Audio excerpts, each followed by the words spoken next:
So fun fact, this was actually supposed to be a review for Brea Grant's new Shudder exclusive Lucky, but Felicia beat me to the punch and addressed literally every single point I was going to make, so rather than just bore you with more repetition, I'm going to suggest you watch her review over on her channel. Link is in the description. I'd also just suggest watching it anyway, even if you don't care what I think about Lucky, because her channel's great. But hey, the movie we are talking about today has very similar themes, so let's dive in.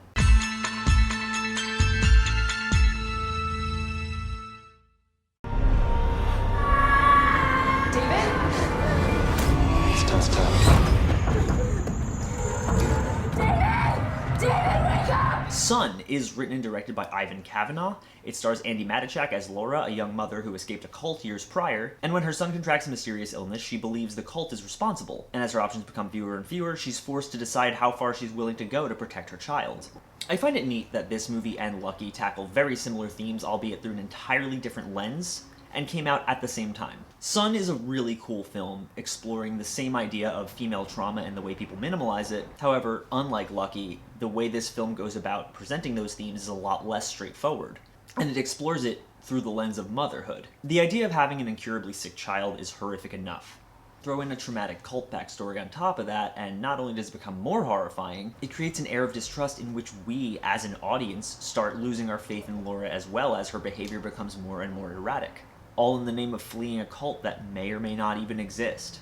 It's a slow burn film that speaks to the notions of following one's motherly instincts, but it does such a good job at misdirecting you away from accepting those instincts that it's effectively gaslighting you. The performances are all great here. Andi Matichak, who was arguably one of the only good parts of Halloween 2018 if you ask me, is really the standout here, selling the performance of a traumatized mother with a tenuous grip on reality so well that it's heartbreaking. Her scenes with David, her son, are genuinely heartfelt, especially later in the film as she reaches her breaking point. It's rare that I see an actor this young and am able to buy them as a parent, but she sells it really well here. The same goes for Luke David Blum, who gives one of the most solid performances I've seen from a child actor in any film like this. Even in his most frightening moments, he's still a vulnerable kid who's terrified of whatever is happening to his body. Like I said, this movie is a slow burn. The first 40 minutes or so are extremely methodical in how and when they present information to you, and it makes for a compelling mystery that, by the 45-minute mark, completely shifts gears, completely blindsiding you with an alternative version of events that's just as plausible and leaves you to wonder,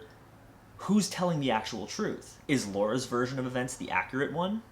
Or is it the one that feels a lot more based in reality? Everything after the 45-minute mark of this movie is solid gold, from the lighting to the somber score that only gets more melancholic as Laura's desperation grows. And as it makes things decidedly more ambiguous, the way it portrays its questionably supernatural elements, whether they're real or not, is chilling and memorable, particularly the design of the demonic presence that's following Laura. Unfortunately, as a cohesive whole, Son does miss the mark, and it seems to have less faith in itself than it should in terms of both its presentation of its themes and in terms of holding the audience's attention. The opening act of this film is slow, but I felt that it had enough meat to keep me engaged. The film doesn't seem to agree though, because there are a whole bunch of needless, obnoxious jump scares throughout the first 40 minutes. It's a quiet film, and then it throws an ear-piercing shriek at you in a desperate bid for your attention, but the thing is, I was already giving it my attention, so it was just obnoxious. All in all though, there is a lot more in Son that I liked than that I disliked, and if you're a fan of films like Rosemary's Baby with a dash of The Prodigy and some feminist themes that are definitely present but not fully explored, I'd recommend checking this one out.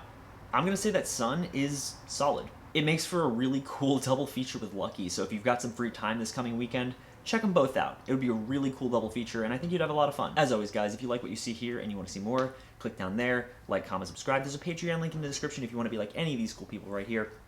I'd appreciate it. There's all sorts of cool new rewards, anything from access to my private Discord server to gifts sent right to your door. And if any of that interests you, consider donating, please. I would really appreciate it. Even $1 would help, but even if you don't, thank you so much for watching anyway, and I will see you all very soon. It's all in your head.